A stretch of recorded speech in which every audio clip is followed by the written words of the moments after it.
Doctor শাফিক, আপনি চিটাগাঙ্গে যখন patient দেখেন, আপনি প্রায় দেখবেন যে টিনেজাররা এসে বলেন যে আমার বাবা মা আমাকে বুঝতেছে না, তারা অ্যাবিউজিভ, আমি যেটা করতে চাই করতে দিচ্ছে না, বাসায় মারপিট করছে, নিজেদের মধ্যে ঝগড়া, খুবই অ্যাবিউজিভ প্যারেন্টস।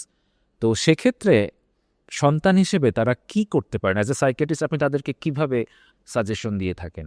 প্রথম যে জিনিসটা খুব গুরুত্বপূর্ণ সেটা হচ্ছে প্রথমে বাবা মায়ের মধ্যে যেই বিষয়টা নিয়ে আমার সাথে একটা বাচ্চার সাথে সমস্যা হচ্ছে সেই বিষয়টাকে পর্যালোচনা করা বা সেই বিষয়টাকে বোঝা যে এখানে আসলে বাবা মা আসলেই টক্সিক কিনা।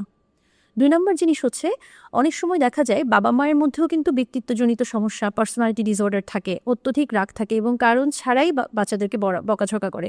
এবং যদি মনে হয় যে কারণ ছাড়াই তারা বকাঝকা করছে, সেক্ষেত্রে আত্মবিশ্বাসের সাথে ভদ্রভাবে সেই বিষয়গুলোকে না বলা।